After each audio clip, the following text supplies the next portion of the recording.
بسم اللہ الرحمن الرحیم۔ بسم اللہ الرحمن الرحیم۔ الحمد للہ رب العالمین والصلاة والسلام علی اشرف الانبیاء وسید المرسلین، اما بعد فاعوذ باللہ من الشیطان الرجیم۔ رب اشرح لی صدری ویسر لی امری واحلل عقدۃ من لسانی یفقہوا قولی ربنا زدنا علما اللہم فقہنا فی الدین۔ تفسیر القرآن الکریم کے آج کے اس درس میں ہم انشاءاللہ تعالی سورہ یونس اس کی آیت نمبر 45 سے 52 تک کا مطالعہ کریں گے، اور آج کے درس کے جو موضوعات ہیں ان میں سب سے پہلا موضوع یوم حشر اور جو دنیا کی زندگی ہے ان کی ماہیت کے اعتبار سے ہے، پھر دنیا میں عذاب کا وعدہ اس کا تذکرہ ہوگا، پھر رسولوں کی اطاعت پر فیصلے کیے جائیں گے، اور اللہ کے وعدوں کا مذاق اڑانے والوں کا اور وہ کس طرح سے اس کا مذاق اڑاتے ہیں اس کا تذکرہ ہے۔ پھر رسول اللہ صلی اللہ علیہ وسلم کے حوالے سے ایک عقیدہ کہ جو آج مسلمانوں میں پایا جاتا ہے کہ اللہ کے نبی کو مختار کل سمجھا جاتا ہے، تو آیت ہمارے سامنے آئے گی کہ جس میں اللہ رب العزت نے رسول اللہ کے مختار کل ہونے کا انکار فرمایا ہے، اور آخر میں جو مضمون ہے وہ ہے عذاب دیکھ کر جو ہے وہ ایمان قبول نہیں کیا جاتا، یعنی جب عذاب آ جاتا ہے تو پھر اللہ رب العزت ایمان کو قبول نہیں کرتے ہیں۔ تو شروع کرتے ہیں آج کے اس درس کو سب سے پہلے اپنی قرآن مجید کی تلاوت اور اس کے لفظ بلفظ ترجمے سے۔ تو آغاز کرتے ہیں، اعوذ باللہ من الشیطان الرجیم، وَيَوْمَ يَحْشُرُهُمْ كَأَن لَّمْ يَلْبَثُوا إِلَّا سَاعَةً مِّنَ النَّهَارِ يَتَعَارَفُونَ بَيْنَهُمْ قَدْ خَسِرَ الَّذِينَ كَذَّبُوا بِلِقَاءِ اللَّهِ وَمَا كَانُوا مُهْتَدِينَ وَإِمَّا نُرِيَنَّكَ بَعْضَ الَّذِي نَعِدُهُمْ أَوْ نَتَوَفَّيَنَّكَ فَإِلَيْنَا مَرْجِعُهُمْ ثُمَّ اللَّهُ شَهِيدٌ عَلَى مَا يَفْعَلُونَ وَلِكُلِّ أُمَّةٍ رَسُولٌ فَإِذَا جَاءَ رَسُولُهُمْ قُضِيَ بَيْنَهُمْ بِالْقِسْطِ وَهُمْ لَا يُظْلَمُونَ وَيَقُولُونَ مَتَى هَذَا الْوَعْدُ إِن كُنتُمْ صَادِقِينَ قُل لَّا أَمْلِكُ لِنَفْسِي ضَرًّا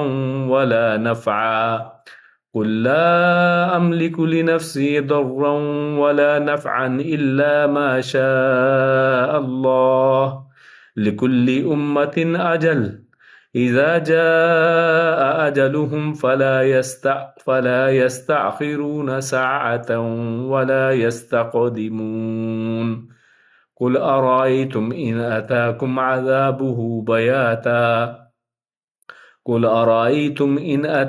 عَذَابُهُ بَيَاتًا أَوْ نَهَارًا مَاذَا يَسْتَعْجِلُ مِنْهُ الْمُجْرِمُونَ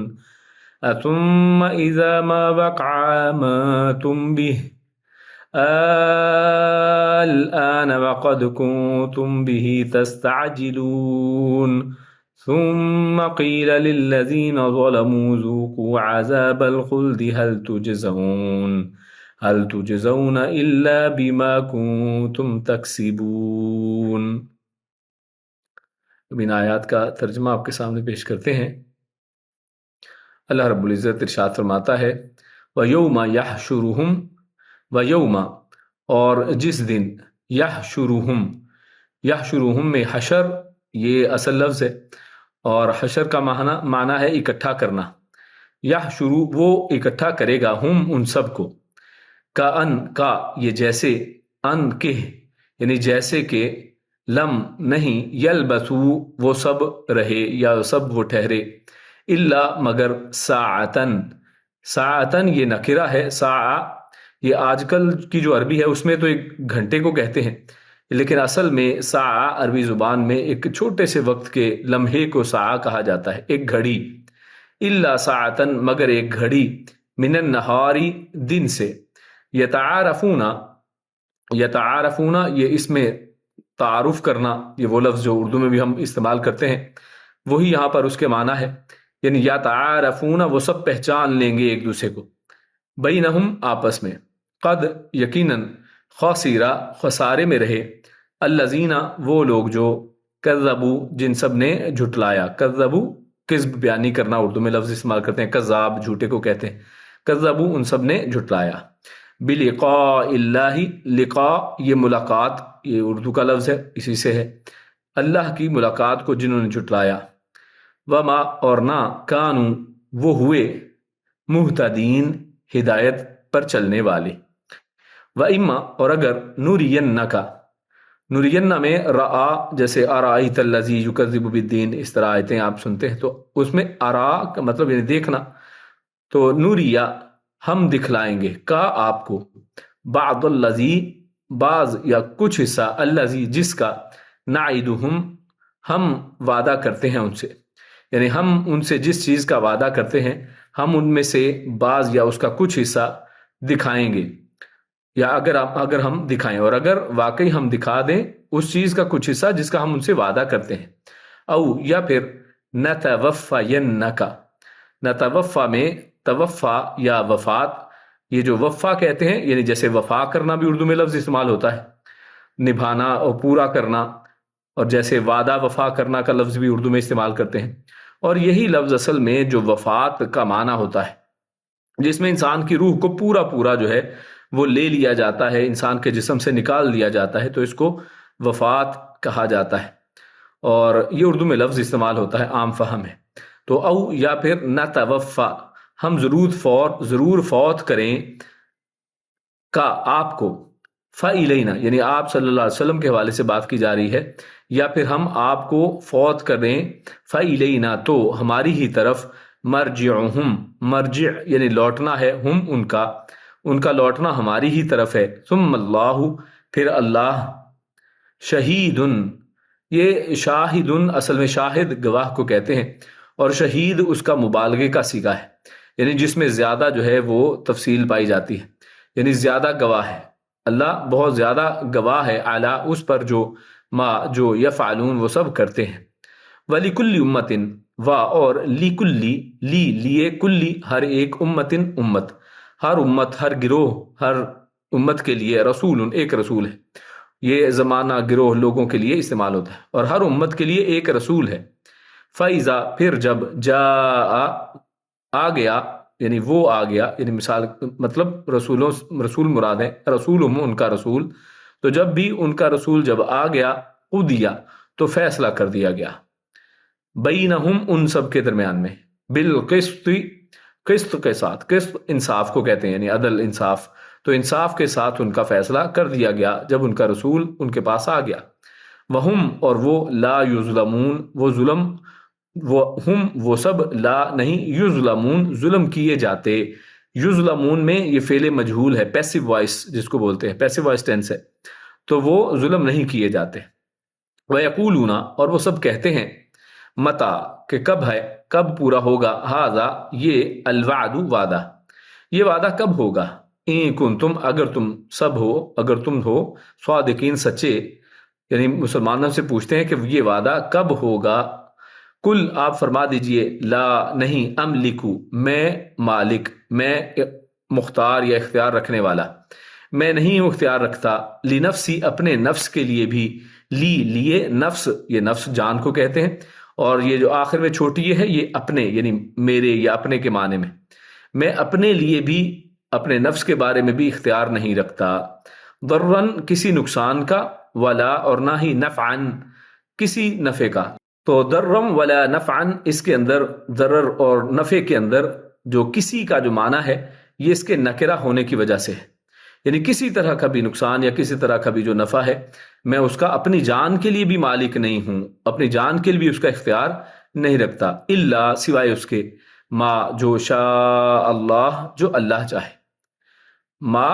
یہ دیکھیے یہاں پر ایک لفظ ما علیحدہ سے لکھا ہے، شاء اللہ یہ الگ سے لکھا ہے، تو اس لیے جب بھی ما شاء اللہ کہا جاتا ہے یا لکھا جائے، اور خصوصاً جو لکھنے میں یعنی انگلش میں جب لکھا جاتا ہے تو اکٹھا نہیں لکھنا چاہیے. اسی طرح ان شاء اللہ کا لفظ بھی ان علیحدہ ہوگا اور شاء اللہ وہ الگ ہوگا، تو ان الگ سے لکھا جائے گا اور شاء اللہ الگ سے لکھا جائے گا. تو ما شاء اللہ جو چاہے اللہ، لکل امت ہر امت کے لیے اجل ایک اجل ہے، ایک وقت ہے، ہر امت کا ایک وقت مقرر ہے۔ اذا جب جاء وہ آ جاتا ہے، یعنی وہ وقت کی بات ہو رہی ہے، اجلہم ان کا وقت، فلا تو نہ، یستاخرون میں تاخیر، یہ اردو میں بھی لفظ ہم استعمال کرتے ہیں، نہ وہ سب پیچھے رہ سکتے ہیں، یعنی اس کو مؤخر نہیں کر سکتے ہیں، اس کو کہیں ٹال نہیں سکتے ہیں، وہ پیچھے نہیں رہ سکتے ہیں، ساعتن ایک گھڑی بھی،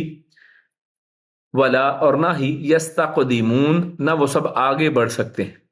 تو وہ اس وقت سے نہ پیچھے رہ سکتے ہیں نہ ہی آگے بڑھ سکتے ہیں۔ قل آپ فرما دیجئے، ارأیتم کیا، یہ سوال کے لیے ہے، رأیتم تم سب نے دیکھا، کیا تم نے غور کیا، ان اگر اتاکم آ جائے تم پر، عذابہ اس کا عذاب، بیاتن رات کو،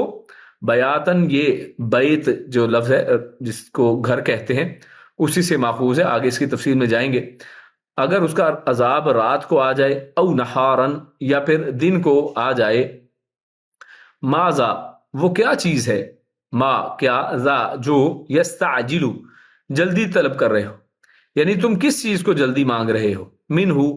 اس عذاب میں سے کیا چیز تم چاہتے ہو کہ جلدی تمہارے اوپر آئے، المجرمون سب مجرم لوگ، یعنی اے مجرموں، یہاں پر یہ اے مجرموں کا معنی تو نہیں ہے، یعنی لفظ نہیں ہے، لیکن اس طرح سے معنی ہوگا کہ تم جلدی کس چیز کی کر رہے ہو مجرم لوگ، ثم کیا پھر، اذا جب، ما جو، وقع وہ واقعہ ہو جائے گی، یعنی کیا پھر جو ہی یا جب وہ واقعہ ہو جائے گا وہ عذاب، آمنتم تو تم ایمان لاؤ گے، بھی اس پر، آل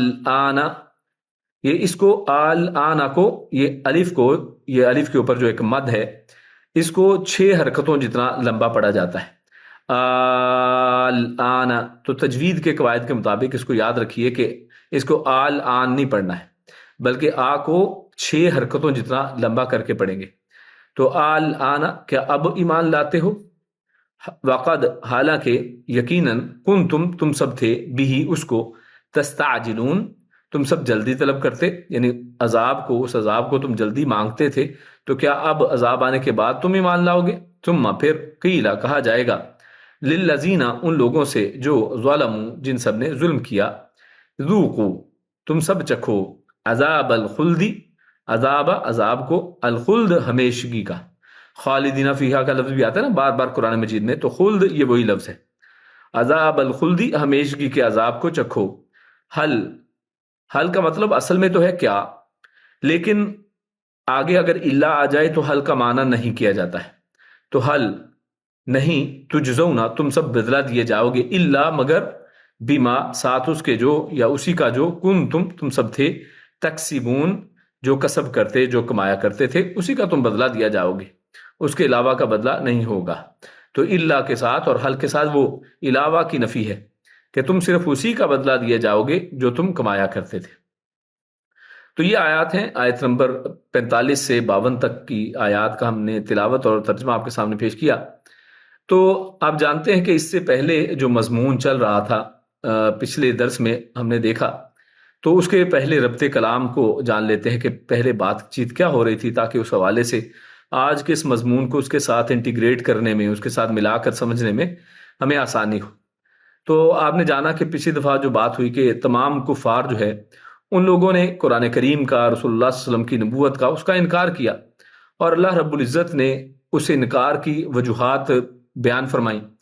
اور پھر کفار میں اللہ رب العزت نے 2 طرح کے لوگوں کا تذکرہ فرمایا کہ بعض ایسے ہیں جو ایمان لاتے ہیں، یعنی ان کو پتہ تو ہے کہ یہ ایمان، یہ قرآن، یہ رسول اللہ صلی اللہ علیہ وسلم کی ذات مبارکہ یہ سب حق ہیں اور درست ہیں، لیکن اس کے باوجود ضد کی وجہ سے اڑے ہیں، اور بعض ایسے ہیں کہ جو اصل میں بالکل قرآن اور دین کو جانتے ہی نہیں ہیں، بالکل جاہل قسم کے لوگ ہیں۔ تو ان کے تعارف کے بعد ان سے اللہ رب العزت نے کنارہ کشی کا حکم دیا کہ جب حجت تمام ہو جائے پھر بھی اگر وہ نہیں مانتے ہیں تو پھر ان کے ساتھ مل بیٹھنا یہ کوئی درست بات نہیں ہے، بلکہ آپ لوگوں کو، مسلمانوں کو ان سے کنارہ کشی کرنی چاہیے، ان کے لیے ان کا عمل اور ہمارے لیے ہمارا عمل، اور ان سے بیزاری کا اظہار بھی کرنا چاہیے، ان سے برات کا اظہار کرنا چاہیے۔ اور پھر اللہ رب العزت نے ایسے لوگوں کو کہ جن کو دین پیش کیا جائے پھر اس کے باوجود اس کو مانتے نہیں ہیں، سمجھتے جانتے نہیں ہیں، اللہ رب العزت نے ان کی مثالیں پیش کی کہ ان کو بہرا کہا اور بے عقل کہا، کہ ایسا بہرا کہ جس کی عقل بھی نہ ہو، اور ایسا اندھا کہ جس کو بصیرت بھی نہ ہو، یعنی نہ بصارت ہو نہ بصیرت ہو۔ تو ان کی مثال اس کو بتایا اور ثابت کیا کہ وہی خود پر ظلم کرنے والے ہیں، انہوں نے اپنے آپ پر خود ظلم کیا ہے، اللہ رب العزت ظالم نہیں ہے۔ تو قرآن مجید کا انکار اور رسول اللہ صلی اللہ علیہ وسلم سرور دو عالم صلی اللہ علیہ وسلم سے تکرار کرنے کی بنیادی وجہ وہ اصل میں کیا ہے؟ وہ اصل میں آخرت کا انکار ہوا کرتی ہے۔ یعنی اصل میں آج کا جو موضوع ہے جس سے آغاز ہو رہا ہے وہ آخرت کے انکار کے حوالے سے ہے، کیونکہ کوئی بھی شخص جو ہے وہ اگر کسی حق کو نہیں مانتا ہے تو اس کی وجہ اس کا بے لگام ہونا، اس کی بے لگام ہونے کی وجہ پیچھے یہی ہوتی ہے کہ اس کو جب پکڑ کی کوئی خوف نہ ہو، پکڑنے کا کہ اس کو کوئی پکڑے گا، اس کا کوئی حساب کتاب ہوگا، اس سے پوچھا جائے گا۔ تو جب وہ اپنے آپ کو اس دنیا ہی کو یا خود کو طاقتور سمجھتا ہے اور وہ آزاد اپنے آپ کو سمجھتا ہے کہ مجھے کوئی پوچھنے والا نہیں ہے، تو تبھی انسان اس نہج کو پہنچتا ہے، اس لیول تک پہنچ جاتا ہے کہ جس میں پھر وہ ہر ایک چیز کر گزرتا ہے، وہ قرآن کا انکار کرتا ہے، وہ دین کا انکار کرتا ہے، وہ اللہ رب العزت کے احکامات کا انکار کرتا ہے۔ تو سب کے پیچھے جو ایک بنیادی وجہ نکلتی ہے نا، وہ آخرت کا انکار ہے۔ تو اس لیے آج کا جو بنیادی جس سے آج کے موضوع کا آغاز ہو رہا ہے وہ یوم حشر کے حوالے سے اللہ فرماتا ہے وَيَوْمَ يَحْشُرُهُمْ كَأَن لَّمْ يَلْبَثُوا إِلَّا سَاعَةً مِّنَ النَّهَارِ يَتَعَارَفُونَ بَيْنَهُمْ قَدْ خَسِرَ الَّذِينَ كَذَّبُوا بِلِقَاءِ اللَّهِ وَمَا كَانُوا مُهْتَدِينَ۔ تو یہ یہاں سے حشر کے جو ہے تعارف کے ساتھ اور حشر کے تذکرے کے ساتھ آج کی اس آیت کا آغاز ہے کہ جس دن وہ اکٹھا کرے گا۔ کون اکٹھا کرے گا تو یہاں پر اس کا ذکر نہیں ہے، لیکن بعض اوقات عربی زبان میں کسی چیز کا ذکر نہ کیا جائے تو اس کی کئی وجوہات ہوتی ہیں، اور یہاں پر سب سے زیادہ obvious وجہ وہ ہے کہ جس کی وجہ سے ذکر کی ضرورت نہیں، یعنی اللہ رب العزت ہی یقیناً اکٹھا کرنے والے، اس کے علاوہ کوئی ذات اکٹھا کر ہی نہیں سکتی ہے کہ سب کو اکٹھا کر لے، کہ دنیا کے اندر جو لوگ جو گزر چکے، جو آنے والے ہیں، جو اس وقت موجود ہیں، ان سب کو اللہ رب العزت جو ہے قیامت والے دن اکٹھا کرے گا۔ تو وہ اکٹھا کرے گا تو اللہ رب العزت ان سے سوال جواب کرے گا۔ یہ ایک ایسا دن ہے کہ جس میں سوال و جواب ہوں گے۔ تو اس وجہ سے یہ اصل میں ان کو احساس دلانے کے لیے کہ یہ جو منکرین اسلام ہیں، منکرین دین ہیں، آخرت کے منکر ہیں، ان لوگوں کو ایک ہوش دلانے کے لیے ایک سوال کے انداز میں اللہ رب العزت نے یہاں پر ایک ایسا تعارف پیش کیا ہے قیامت کا کہ اس دن یعنی کیا ہوگا، وہ حالت کیسی ہوگی کہ جس دن اللہ رب العزت اکٹھا کرے گا ان کو كَأَن لَّمْ يَلْبَثُوا إِلَّا سَاعَةً، یعنی اس طرح سے کہ جیسے اس دنیا میں وہ ایک لمحہ ہی رہے تھے، یعنی اس دنیا کے اندر قیامت کا جب سامنا کریں گے، جب قیامت کے دن کو دیکھ لیں گے، جب اس دن اکٹھے ہو جائیں گے، سب اپنی قبروں سے نکل جائیں گے، تو اس دن قیامت کی یہ ہولناکی، قیامت کا یہ انداز دیکھ کر ان لوگوں کو احساس ہو جائے گا کہ دنیا کی حقیقت کیا تھی، یہ دنیاوی زندگی اصل میں تھی کیا۔ تو اس دنیا کے حوالے سے اللہ رب العزت ارشاد فرماتا ہے کہ کأن، جیسے کہ کأن کہ جیسے کہ لم یلبسو، نہ وہ ٹھہرے ہوں الا ساعتن، سوائے ایک گھڑی کے۔ اور جیسے پہلے میں نے بیان کیا، ساعہ یہ ایک لمحے کو، ایک گھڑی کو کہا جاتا ہے، اور عرب جو ہے وہ نہایت کم مدت کے لیے یہ ساعہ کا لفظ بولتے ہیں۔ تو قیامت بھی چونکہ وہ انتہائی کم، ایک دم ایک گھڑی کے اندر ہی اچانک آ جائے گی، تو اس وجہ سے قیامت کا بھی ایک نام الساعہ کہا گیا ہے، کیونکہ قیامت ایک دم آ جائے گی، یعنی جس میں کچھ وقت ہی نہیں لگے گا۔ تو اس کا نام بھی غور کیجئے، ایک جگہ پہ اللہ رب العزت نے الساعہ فرمایا ہے۔ تو قیامت کے کئی نام ہیں، جیسے یوم حشر یہاں پر ذکر ہوا ہے، وَيَوْمَ يَحْشُرُهُمْ، تو اسی طرح الساعہ بھی قیامت کو کہا گیا ہے، اور اس کی وجہ بھی یہی پیچھے کہ اس کے اندر انتہائی کم وقت کی طرف اشارہ ہوتا ہے۔ تو خیر، یعنی وہ قیامت والے دن جان لیں گے اس بات کو کہ اس دنیا کے اندر اصل میں جو رہے ہیں، پوری اس دنیا کے اندر ایک لمبی زندگی جس کو سمجھتے تھے، کوئی 60-70 سال جی کر یہاں سے گیا ہے، کوئی 1000 سال جی کر گیا ہے۔ نوح علیہ السلام کے حوالے سے اللہ رب العزت نے تذکرہ فرمایا کہ انہوں نے 950 سال جو ہے ان کے اندر دعوت و تبلیغ کا کام کیا ہے۔ تو اسی طرح کم و بیش جو ہیں عمریں، چاہے 1000 سال کی ہوں، چاہے 50-60 کی عمر ہو، اس سب کو اگر ایوریج کریں تو اللہ رب العزت نے بتایا ہے کہ یہ سب قیامت کے مقابلے میں، یہ آخرت کے مقابلے میں، حشر کے دن کے مقابلے میں یہ کیا ہے؟ الا ساعہ، یہ نہیں ہے مگر ایک گھڑی ہے، ایک گھڑی کے علاوہ یہ کچھ بھی نہیں ہے۔ تو اس دن کو یاد کرو جب اللہ تعالیٰ ان حق سے اندھے اور بہرے لوگوں کو حساب کے لیے اکٹھا کرے گا۔ تو اصل میں اس کی طرف یہ دعوت فکر دی جا رہی ہے۔ تو انہیں دنیا میں گزاری ہوئی جو بے فکری والی جو زندگی تھی نا، ایک گھڑی محسوس ہوگی کہ یار اتنی دنیا کے اندر نعمتوں میں کئی کئی سال، جناب آپ کسی اچھے ہوٹل میں جائیں نا تو ایک دو دن ٹھہریں تو انسان کو لگ پتہ چلتا ہے کتنے ہزاروں ریال بل بنتا ہے. لیکن اس دنیا کے اندر اتنی نعمتوں کے اندر یہ لوگ جو ہیں، یہ جو بے فکر قسم کے لوگ، اور آپ آج دیکھیں نا امریکہ، یورپ اور جو دنیا کے بڑے بڑے ملک ہیں اور اپنے آپ کو جو کہہ لیں کہ دنیا کے اندر آگے سمجھتے ہیں، ہر چیز سے آگے، اور ٹیکنالوجی میں اور پیسے میں اور مال و دولت میں، بے فکری میں، اور انہی کے اندر جو ہے یہ بے فکری اس لیول کو پہنچ گئی ہے کہ دین سے آج ان کا لینا دینا کچھ نہیں. وہاں پر آپ عمومی طور پہ ہر ایک کا، چاہے وہ اپنے آپ کو عیسائی کہیں تو عمومی، یا بعض مسلمان بھی وہاں پر ان کے رنگ میں رنگ جاتے ہیں، تو ان کا عمومی حالت وہ ایسی ہی ہوتی ہے کہ بالکل بے فکری والی زندگی ہے. دنیا کی دوڑ ہے کہ جناب کامیابی یہ ہے کہ جناب ہم بھی بل گیٹس کے ساتھ کہیں بیٹھے ہوں، ہمارا بھی نام اس طرح دنیا کے ٹاپ جو ہے لوگوں کے اندر لیا جائے. تو اس دنیا کی یہ جو پوری، جس کے اندر تگ و دو کی جاتی ہے، انسان کو اپنا بچپن ایسے لگتا ہے جیسے پتہ نہیں کتنے زمانے پہلے کی بات. تو ایک لمبی جو زندگی جس کو انسان سمجھتا ہے، اللہ فرماتا ہے کہ اس دن جب یوم حشر میں آئیں گے، اس دن کو دیکھ لیں گے تو اس دن ان کی حالت ان کو پتہ چلے گی کہ دنیا کے اندر تو یہ ساری لذتوں بھری زندگی، اس کا مقام اور مرتبہ اس آخرت کے مقابلے میں کچھ بھی نہیں ہے، ایک گھڑی کے برابر بھی نہیں. پھر دوسری چیز، اللہ رب العزت نے یہاں پر صرف ساعہ نہیں کہا ہے ساعتم من النہاری، یہ دن کی ایک گھڑی ہے. اب یہاں پر رات کی گھڑی نہیں کہا ہے، بلکہ اس کو دن کی ایک گھڑی کے ساتھ تشبیہ دی ہے سمجھانے کے لیے. تو وجہ مفسر لکھتے ہیں کہ رات کی نسبت جو ہے نا دن کے اندر، رات کی بنسبت زیادہ یاد رہتی ہے یہ دن کی گھڑی، کیونکہ دن کے اندر انسان جو ہے نا بہت سے کام کرتا ہے. ابھی کچھ کر رہا تھا، تھوڑی دیر کے بعد کچھ اور کر رہا ہوگا، اور پھر اس کے بعد کچھ اور کر رہا ہوگا. تو دن میں انسان بہت سے معاملات کو نپٹاتا ہے. تو دن کی گھڑیاں، دن کے اندر کیے ہوئے کاموں کا اگر انسان حساب لگائے، پتہ چلتا ہے کہ میں نے یہ کیا تھا، صبح سے شروع ہوا ہوں جناب. اور اسی طرح خواتین اپنا حساب لگا لیں، صبح سے بیچاری شروع ہوتی ہیں اور کام پہ کام اور کام پہ کام، ذمہ داریوں پہ ذمہ داریاں. اس طرح مردوں کا حال ہے.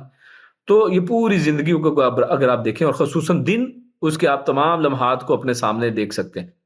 جبکہ رات کو انسان سوتا ہے، بعض اوقات اس کو پتہ چلتا ہے کہ جناب 8-9 گھنٹے سو گیا، صبح اٹھا ہے. تو اسی طرح جو بے فکرے لوگ ہیں وہ تو شرابیں پی کر سوتے ہیں، تو ان کو تو بالکل اس کا احساس ہی نہیں رہتا ہے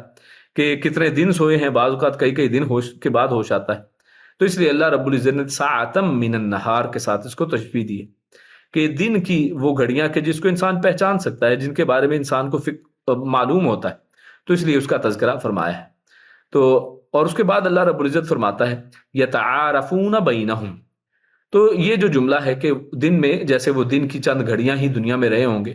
اور اس میں بھی وہ ان کا معاملہ کیا ہے، یعنی یہ گھڑیاں بھی کیسے گزری ہیں. تو اس میں اس کو اللہ رب العزت نے بیان اس طرح کیا ہے کہ جیسے وہ آپس میں ایک دوسرے سے جان پہچان کر رہے تھے. یعنی اور اس کی بھی دو تفاسیر جو ہے نا مفسرین نے کی ہیں. ایک تو یہ کہ دنیا میں ان کی وہ گھڑی بھی ایک دوسرے کی جان پہچان کرتے گزر گئی. یعنی اس پوری دنیا کی اگر پورے معاملے کو دیکھیں نا، تو مرد عورت کو پہچاننے میں پوری زندگی لگا دیتا ہے اور جتنا جان پاتا ہے، اور اپنے شوہر کو، یا اسی طرح ماں باپ اور بیٹی بہن بھائی اور دوست احباب اور پورا معاشرہ جو ہے، ایک دوسرے کو جان پہچان کے اندر ہی ابھی پورا جان بھی نہیں پاتا ہے کہ انسان کے جانے کا وقت آ جاتا ہے. تو ایک تو اس کا یہ معنی ہے. اور دوسری یہ کہ قیامت کے دن وہ ایک دوسرے کو پہچانیں گے اور آپس میں ایک دوسرے کو گمراہ کرنے پر ملامت اور شکوے گلے شکوے کریں گے ایک دوسرے سے. تو کیونکہ یحشرہم کے ساتھ اس کا تذکرہ شروع ہوا کہ قیامت والے دن، تو ایک اس کا معنی ہے قیامت کے ساتھ بھی کیا جا سکتا ہے، مفسرین نے کیا ہے کہ قیامت والے دن وہ وہاں پر ایک دوسرے کو پہچانیں گے، ایک دوسرے کو جان لیں گے. اور جان کر پھر قرآن مجید کی دیگر آیات کے اندر اللہ رب العزت نے اس کی تفصیل بیان کی ہے کہ بعض اوقات جو جن لوگوں کو دوسروں نے بہکایا تھا، ان کو پھر لعنت درآمد کریں گے کہ تم لوگوں نے ہمیں اس راستے پر لگایا تھا کہ جس کا نتیجہ آج ہم بھگت رہے. تو یہ گلے شکووں والا اور ایک دوسرے کے پہچان کر ایک دوسرے کو پہچاننے کا دن. اور یا پھر دنیا کے ساتھ اس کا تذکرہ کر لیں تو دنیا کے اندر انسان کی پوری زندگی بس اسی میں گزر جاتی ہے کہ چند لوگوں کو جانتا ہے، پہچانتا ہے، اور حتیٰ کہ انسان مر جاتا ہے تو لوگ اس کا نام لینا بھی بھول جاتے ہیں. تو یہ اس دنیا کے اندر پہچان کا بھی عالم ہے. تو یہ جو دنیا کی زندگی ہے، اس کی ماہیت ہمارے سامنے ایک تو یہاں پر آ گئی اس آیت کے اندر کہ جس میں الا ساعتن کہا گیا ہے کہ ایک لمحہ ہے. قرآن مجید کی چند مختلف آیات کے اندر اس کے حوالے سے چند مختلف جو ہے انداز بیان ہمیں ملتا ہے اس کی ماہیت کے اعتبار سے. تو کیا وہاں پر یہ تضاد ہے کہ کہیں پر اللہ رب العزت نے کچھ اور بیان فرمایا، کسی دوسری جگہ پر کچھ اور بیان ہے؟ تو ان میں تطبیق کیا ہے، ان سب کو اکٹھا کیسے سمجھا جائے، ان کی بہتر سمجھ بوجھ کس طرح سے ہے، تو اس کی مثالیں آپ کے سامنے دیتے ہیں۔ سب سے پہلے سورہ مومنون ہے، اس کی آیت نمبر 112 اور اگر 113 دیکھیں تو اس میں ہے کہ وہ کہیں گے کہ ہم تو محض ایک دن یا دن کا کچھ حصہ دنیا میں رہے۔ لیکن غور کیجیے، ایک تو یہ کہ اس میں اللہ رب العزت لوگوں کا جو کہنا بیان فرما رہے ہیں کہ وہ کتنی دیر وہاں پر رہے، تو لوگوں کی بات چیت اللہ رب العزت نے اس قرآن مجید میں ذکر کی ہے۔ اللہ رب العزت ایسا نہیں کہہ رہے ہیں کہ دنیا میں آپ اتنی دیر رہے ہو، بلکہ ان لوگوں کا ایک بیان ہے۔ تو ایک بیان ہمارے سامنے یہ آیا کہ وہ کہیں گے ایک دن یا پھر دن کا کچھ حصہ۔ دوسرا سورۃ النازعات کے اندر آیت نمبر 46 ہے، اس میں ہے کہ ہم ایک سپہر یا 2 پہر وہاں پر رہے۔ دن یا دن کا حصہ وہ پہلی ایک بات آ گئی، دوسری بات آئی کہ ایک سپہر یعنی آفٹر نون جس کو ہم بولتے ہیں، یا پھر دوپہر وہاں پر رہے، یعنی آدھا دن ہم نے وہاں پر گزارا، یا پھر پونا دن وہاں پر ہم نے 75% ڈے ہم نے وہاں پر گزارا۔ اور سورہ طٰہٰ کے اندر آیت نمبر 103 ہے، اس میں ہے کہ ہم تو صرف 10 راتیں وہاں پر رہے۔ تو غور کیجئے، یہاں پر اب مختلف بات چیت ہو رہی ہے، کہیں پر ایک دن یا دن کا کچھ حصہ ہے، کہیں پر سپہر تک آدھا دن یا آدھے دن سے کچھ زیادہ کا لمحہ ہے، اور اسی طرح کسی جگہ پر 10 راتوں کا ذکر اللہ رب العزت فرما رہے ہیں۔ تو یہ ان تینوں جگہوں پر ایک تو نوٹ کرنے والی بات یہ ہے کہ وہ کہیں گے کہ ہم نے اتنی دیر گزاری، وہ کہیں گے کہ ہم نے اتنی دیر، تو ان کے کہنے یہاں پر مراد ہے۔ یعنی دنیا کے اندر جو لوگ یہاں پر رہ کر گئے ہیں، آپ یہ غور کیجئے کہ رہ کر جانے کے باوجود وہ دنیا کی اس ماہیت کو مختلف بیان کر رہے ہیں، تو ان لوگوں کا اپنی علم کے اوپر تکبر کرنا وہ کیسا ہے کہ جو انسان جس میں سے ہو کر گزرا ہے اس کو بھی اچھی طرح سے نہیں سمجھ سکا ہے، نہیں جانتا ہے، اس کا بھی بہتر طریقے سے اس کی ماہیت وہ بیان کرنے سے قاصر ہے، تو وہ شخص اتنے بڑے بڑے دعوے کرتا ہے۔ تو یہ ایک تو اس سے ہمیں یہ پتہ چلتا ہے۔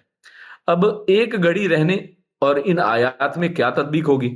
تو وہ مفسر لکھتے ہیں کہ جواب یہ ہے کہ مجرموں کے درجات اور احوال مختلف ہونے کی وجہ سے ان کے اندازے بھی مختلف ہوں گے،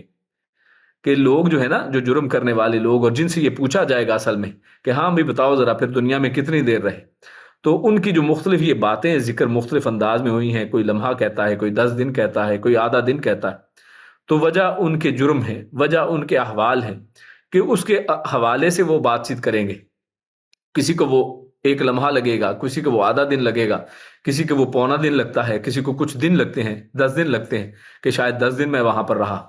تو ان کے اپنے اپنے احوال کے حساب سے، اور یہ ہم ہمارے اپنے کہہ لیں کہ تجربے کی بات بھی ہے کہ بعض اوقات انسان کو کسی طرح کے کام دن میں میسر ہوں تو اسی حوالے سے اس کو لگتا ہے کہ آج کا دن تو بڑی جلدی سے گزر گیا ہے، کبھی وہی دن لگتا ہے کہ آج کا دن گزر ہی نہیں رہا ہے، کبھی 1 گھنٹہ نہیں گزرتا ہے، بلکہ بعض اوقات آپ اگر کسی ٹریفک لائٹ پر کھڑے ہو نا، ریڈ لائٹ ہے اور آپ کھڑے ہیں، تو آدھے منٹ سے زیادہ کا اشارہ ہو جائے، 1.5 منٹ 2 منٹ، تو بندے کو لگتا ہے پتہ نہیں کتنی دیر سے ہم کھڑے ہیں، اشارہ وہ سگنل اوپن کیوں نہیں ہو رہا ہے، گرین لائٹ ہو ہم جائیں، تو وہاں پر 1 2 3 منٹ جو ہے نا وہ بہت زیادہ لگنا شروع ہو جاتے ہیں۔ اور بعض اوقات انسان جب موبائل کو پکڑ کے اسکرولنگ کر رہا ہے، ٹی وی دیکھ رہا ہے، تو کئی گھنٹے وہ انسان کو پتہ بھی نہیں چلتا ہے۔ تو یہ انسان کے حوال اور اس کے مطابقت سے بعض اوقات یہ ریلیٹو قسم کی یہ چیز ہے کہ انسان کو کبھی زیادہ لگتی ہے، کبھی کم لگتی ہے، تو ان احوال کے اعتبار سے جو مجرم ہیں مختلف طرح کی باتیں کریں گے۔ اور اسی طرح دوسرا ایک اس کا معنی یہ کیا گیا ہے کہ قیامت کا دن 50,000 سال کی انتہائی لمبی مدت کا دن ہے۔ یعنی دیکھیے نا کہ یہاں پر اس کا جو ہے ماہیت کا تقابل کس کے ساتھ ہے، اس کا مقابلہ ہے کس کے ساتھ، اس دنیا کی زندگی کو حشر کے مقابلے میں اصل میں دیکھا جا رہا ہے۔ اور یوم حشر کا پھر کیا معاملہ ہے، تو یوم حشر یعنی ایک دن جو ہے، قیامت کا ایک دن، وہ 50,000 سال کا دن ہے۔ آپ غور کریں، شاید میں غالباً پہلے بھی ان دروس میں یہ بات کر چکا ہوں، اور یہ انسان اگر اس کو غور و فکر کرے تو انسان بالکل حیران اور پریشان ہو جائے کہ آج ہم جس نون ہسٹری کو جانتے ہیں کہ جس کے اندر آدم علیہ السلام، یا اگر یہ انڈیا والوں کی جو رامائن اور اس طرح کی جو ہسٹری ہے، اور وہ اس کے حوالے سے ان کا گمان ہے کہ وہ 10,000 سال پرانی وہ باتیں جو ان کی رامائن کی باتیں ہیں۔ اسی طرح ہم اگر اسلام میں دیکھیں تو میں ایگزیکٹ معنی تو نہیں، وقت تو نہیں پتا ہے، لیکن آپ 10,000 سال اندازاً یہ بھی لگا لیں۔ اسی انداز میں آپ ابراہیم علیہ السلام کے حوالے سے اگر دیکھیں تو بعض جو مورخین ہیں انہوں نے یہی اندازے تقریباً لگائے ہیں، 4,500 5,000 سال پرانی شخصیت ہیں ابراہیم علیہ السلام۔ اور پھر اس کے بعد اسی طرح موسیٰ علیہ السلام اور یہ جو فرعون ہے، یہ 3000 سال سے زیادہ یہ تاریخ ہے پرانی، یہ تاریخ جس کے اندر ہم دیکھتے ہیں کہ یہ احرام مصر وغیرہ ہے۔ موئنجو داڑو وغیرہ کی تاریخ اگر دیکھیں تو 5-6 ہزار کی آپ کو تاریخ ملے گی۔ یعنی پوری دنیا کے اندر یہ اتنی جنگیں، اتنے معاملات، انبیاء آئے، دنیا آئی، دنیا جو ہے ہاتھ سے جو ہے دھاگوں کو بناتی بناتی آج دیکھیے ٹیکنالوجی کے کس لیول پہ پہنچی ہے۔ آج اے آئی آپ کے پاس ہے، تو یہ ساری کی ساری ٹیکنالوجی انسان کی زندگی کا یہ علمی اور جو معاملاتی اور معاشرتی جو سارا عمل ہے، یہ ساری جو سفر ہے، اس سب کی تاریخ آپ کو 10,000 سال سے زیادہ نہیں ملتی۔ اس کے پیچھے اگر کوئی اندازہ لگاتا ہے تو پری ہسٹورک ٹائپ کی کوئی چیزیں بتاتے ہیں لوگ، تو یہ ساری کی ساری بھی صرف 10,000 سال ہے۔ پورے انسانوں کی انسانیت ملا لیں تو 10,000 سال آپ کے سامنے بنتے ہیں، اور قیامت والا دن 50,000 سال کا ایک دن ہے۔ یعنی قیامت کا دن اس کا ابھی 5واں حصہ نہیں گزرا ہے، اور جو دنیا کے اندر انسان ہو کر آ کر گزر گئے کتنے گزر چکے ہیں۔ تو یہ اس دنیا کی ماہیت، اس دنیا کا آپ کو دونوں کے ساتھ تقابل کریں تو آپ کے سامنے یہ حیران کن قسم کی بات آتی ہے۔ تو یہ کتنا لمبا دن ہے، جیسے سورہ معارج آیت نمبر 4 میں اللہ نے اس کو 50,000 سال کا ذکر فرمایا، اور اس میں مجرموں پر مختلف احوال گزریں گے اس دن، اس دن بھی حشر والے دن، اور اس میں ہونے والی ان کی باہمی بحثوں کا نتیجہ وہ کبھی کچھ نکالیں گے اور کبھی کچھ نکالیں گے۔ ظاہر 50,000 سال کا وہ دن ہے، اور اس دن میں لوگوں کا حساب ہوتے ہوتے حدیث کے اندر بعد میں آتا ہے کہ آدھا دن جو ہے اللہ رب العزت سب کا حساب کر دے گا، ہر ایک ایک شخص کو کھڑا کر کے پوچھا جائے گا ون بائی ون۔ یعنی ایسا نہیں ہے کہ ایک دم رزلٹ ان کا ڈکلیئر ہوا ہے، بلکہ ہر ایک کو اللہ کے حضور پیش ہونا ہوگا، اور اس طرح کرتے کرتے یعنی کتنا ایک وقت گزرے گا، اور اس میں ہونے والی جو ہے بحثیں، لوگ آپس میں ایک دوسرے سے بات چیت کریں گے، جیسا کہ قرآن مجید کی بہت سی آیات اس کی طرف اشارہ کرتی ہیں۔ لوگ ایک دوسرے سے پوچھیں گے کہ تم یہاں پر کیسے پہنچ گئے، اور تمہارا یہ کیا حال تھا، اور چھوٹے بڑوں سے پوچھیں گے، بڑے چھوٹوں کے اوپر پوچھیں گے، ایک دوسرے کو گلے شکوے کریں گے، ملامت کریں گے، اور ان بحثوں کا نتیجہ کبھی کچھ نکلے گا، کبھی کچھ، کوئی کہے گا کہ جناب دنیا میں تو ہم اتنے دن رہے، کوئی کہے گا دنیا میں تو شاید ایک لمحہ رہے ہوں گے، یا پھر آدھا دن رہے یا پونا دن رہے۔ تو یہ سب کو اگر ہم دیکھیں تو اس کو آپ ایک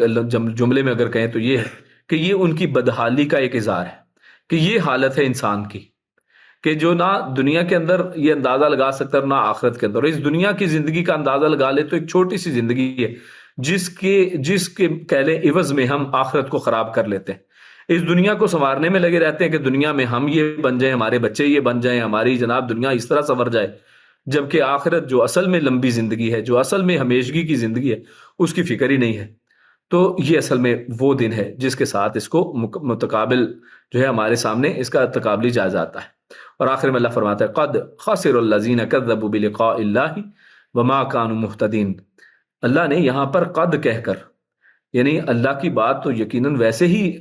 یعنی یقینی بات ہے، لیکن اللہ فرماتا ہے کہ قد یقیناً خسرا، وہ خسارے میں رہے، یعنی یقیناً انہوں نے خسارہ اٹھایا ہے۔ جیسے سورۃ العصر میں اللہ عصر کی قسم کھا کے پھر کہتا ہے والعصر ان الانسان لفی خسر، کہ بے شک انسان جو ہے وہ خسارے کے اندر ہے۔ تو یہاں پر بھی یہی اللہ فرماتا ہے قد خاسرا، یقیناً وہ خسارے میں رہے الذین کذبوا بلقاء اللہ، کہ جنہوں نے اللہ کی ملاقات کو جھٹلایا ہے۔ یعنی دیکھیے نا، جن لوگوں کو تو یقین تھا کہ اللہ سے ملاقات ہے، تو ہاں گناہ تو وہ بھی کر لیتے ہیں، گناہ ہو جاتے ہیں انسان سے، انسان غلطی کا پتلا ہے، لیکن ان کے دل کے اندر جس دل کے اندر یہ ہوتی ہے، یہ یقین ہوتا ہے کہ اللہ سے ملنا ہے، تو وہ پھر ڈر جاتا ہے، وہ پھر غلطی کرنے لگتا ہے، پھر ڈر جاتا ہے، پھر اللہ کی طرف رجوع کرتا ہے، پھر پلٹتا ہے، اپنے آپ کو درست کرتا ہے، اپنے احوال کو بہتر کرنے کی کوشش کرتا ہے۔ کبھی سستی ہو گئی، پھر اس کے بعد چست ہو جاتا ہے، اور اللہ رب العزت بھی انسان کو موقع فراہم کرتا چلا جاتا ہے کہ بھی رمضان کا مہینہ آ گیا، کبھی کوئی مہینہ جس کے اندر انسان جو ہے مستعد ہو جائے، زیادہ کوشش کر لے، اللہ کو منانے کی، اللہ کو راضی کرنے کی کوشش کر لے۔ لیکن دوسری طرف جس بندے کو آخرت کی فکر ہی نہیں ہے، جس کو پتا ہے کہ آخرت تو کچھ بھی نہیں ہوتی، دنیا کی زندگی ہے سارا کچھ، جو انکار کرنے والے ہیں آخرت کا، تو پھر ان کی زندگی، ان کو اس دن پتا چل جائے گا کہ ہم نے تو گھاٹا کما لیا ہے۔ قد خسر الذین کذبوا بلقاء اللہ، کیونکہ انہوں نے اس کی تیاری نہیں کی تھی، وہ مانتے ہی نہیں تھے، تو تیاری کیا کرتے؟ تو اللہ کی ملاقات جھٹلانے کا مطلب قیامت اور حساب کتاب کا انکار ہے، اور خسارہ یہ کہ دنیا میں بھی حیوانوں کی سی بے اصول زندگی بسر کی، اور آخرت میں بھی جہنم کا ایندھن بنیں گے۔ اس سے بڑا خسارہ کیا ہے؟ اللہ قرآن مجید کے ایک مقام پر اللہ فرماتا ہے کہ فمن زحزح عن النار وادخل الجنۃ فقد فاز، کہ جس کو جہنم سے بچا لیا گیا اور جو جنت میں داخل کر دیا گیا وہ کامیاب ہے. اور دوسری طرف جو شخص جو ہے قیامت کا ماننے والا ہی نہیں ہے، جس کو جہنم میں اگر داخل کر دیا جائے تو یقیناً وہ خسارے والا شخص ہے. اس کے بعد آگے چلتے ہیں. اللہ رب العزت آیت نمبر 46 میں ارشاد فرماتا ہے وَإِمَّا نُرِيَنَّكَ بَعْضَ الَّذِي نَعِدُهُمْ، کہ اگر ہم واقعی ان کو بعض وہ وعدے جو ہم نے ان کے ساتھ کیے ہیں ہم ان کو دکھا دیں. تو یہاں پر وعدوں سے مراد اصل میں کیا ہے؟ ایک تو یہ معاملہ ہے کہ ان وعدوں سے مراد جو ہے وہ اسلام کے غلبے کے وعدے ہیں، کہ اللہ قرآن میں اور رسول اللہ صلی اللہ علیہ وسلم کی زبانی کئی وعدے فرمائے کہ یقیناً اللہ کا جو دین ہے، اللہ کے جو حزب ہیں، اللہ کی جو جماعتیں ہیں، وہی اصل میں کامیاب ہونے والی ہیں، چاہے وہ کم ہوں چاہے وہ زیادہ ہوں، چاہے بوجھل ہوں چاہے ہلکے ہوں، چاہے پوری دنیا ایک طرف ہو مسلمان، اگر مسلمانوں کی مختصر سی جماعت دوسری طرف ہو، کامیابی اصل جو ہے دنیا میں یا آخرت میں وہ اللہ رب العزت نے مسلمانوں ہی کے نصیب میں رکھی. ہاں مسلمان اللہ کے راستے میں شہید ہو جائیں، چاہے وقتی طور پہ کامیابی نہ بھی ہو، لیکن وہ آخرت میں کامیاب ہو جاتے ہیں. اور حتمی طور پر تو کامیابی یقیناً دنیا کے اندر بھی مسلمانوں ہی کی ہے. اللہ رب العزت نے مسلمانوں کا ایک مقدر رکھا ہے. تو ان وعدوں سے مراد اسلام کے غلبے کے وعدے ہیں اور کفار کی ذلت کے وعدے ہیں جو دنیا میں انسان کو نظر آتے ہیں. یعنی اسی طرح قتل ہے، یعنی انہی جنگوں کے اندر، انہی غزوات کے اندر آپ دیکھتے ہیں کہ کافر قتل ہوتے ہیں، قید ہوتے ہیں، اور شکست کے وعدے کہ اللہ رب العزت ان کو شکست دے گا. تو یہ تمام اس طرح کے جو وعدے ہیں یہ یہاں پر اس سے مراد ہے. اور اللہ رب العزت نے شروع میں کیا فرمایا؟ وَإِمَّا نُرِيَنَّكَ، اور اگر ہم دکھا دیں آپ کو، یعنی ان وعدوں میں سے کچھ اگر ہم آپ کو دکھا دیں، یعنی اس سے مراد کیا ہے کہ اگر ہم ان میں سے بعض آپ کی زندگی ہی میں پورے کر دیں، یعنی جس کو آپ خود اپنی آنکھوں سے دیکھ لیں کہ جو وعدے اللہ نے کیے تھے وہ آپ کے سامنے آنکھوں کے سامنے پورے ہو رہے ہیں، تو اللہ تعالیٰ نے ان میں سے کچھ وعدے آپ کی زندگی میں پورے کر کے دکھائے بھی، جس کی دلائل ہمارے سامنے ہیں. تاریخ کا مطالعہ کریں، اسلامی تاریخ کو دیکھیں. جیسے اہل مکہ پر قحط ہے تو اللہ رب العزت نے اس طریقے سے ان کے ساتھ جو وعدہ کیا تھا کہ اللہ تمہیں بھوک اور قحط کے ساتھ، تو اللہ رب العزت قرآن میں فرماتا ہے، سورۃ النحل کی آیت ہے فَكَفَرَتْ بِأَنْعُمِ اللَّهِ فَأَذَاقَهَا اللَّهُ لِبَاسَ الْجُوعِ وَالْخَوْفِ بِمَا كَانُوا يَصْنَعُونَ، کہ ان کے جو کرتوت تھے ان کی وجہ سے اللہ رب العزت نے ان کو کیا کیا ہے؟ جو اور خوف، یعنی بھوک اور پیاس جو ہے اور خوف ہے، اس کے ذریعے سے اللہ رب العزت نے وہ والا لباس ان کو پہنا دیا، ان کے اوپر خوف مسلط کر دیا، بھوک ان کے اوپر مسلط کر دی، اور زمین و آسمان کے درمیان انہیں ہر طرح دھواں نظر آنا شروع ہوا، جس کا اللہ رب العزت سورۃ دخان میں ذکر فرماتا ہے. آیت نمبر 10-11 میں آپ اس کو دیکھیں گے، اللہ فرماتا ہے فَارْتَقِبْ يَوْمَ تَأْتِي السَّمَاءُ بِدُخَانٍ مُبِينٍ، حتیٰ کہ اس وقت کفار کے جو سردار تھے ابو سفیان رضی اللہ تعالیٰ عنہ، انہوں نے رسول اللہ صلی اللہ علیہ وسلم سے آ کر یوں بارش کی دعا کی درخواست کی، جس کا ذکر صحیح بخاری کے اندر آتا ہے. انہوں نے کہا کہ اے محمد صلی اللہ علیہ وسلم ان قومک قد ہلکوا، کہ اے محمد صلی اللہ علیہ وسلم آپ کی قوم یقیناً ہلاک ہو گئی. فادعوا اللہ ان یکشف عنہم، آپ اللہ سے دعا کیجئے کہ اللہ رب العزت ان تکلیفوں کو، ان جو ہے عذابوں کو ان سے دور کر دے. فدعا، تو پھر رسول اللہ صلی اللہ علیہ وسلم نے ان کی اس درخواست کے اوپر اللہ رب العزت سے دعا فرمائی. تو یعنی یہ اس کا تذکرہ ہمیں احادیث میں، قرآن کریم کی آیات میں ملتا ہے کہ اللہ نے کیسے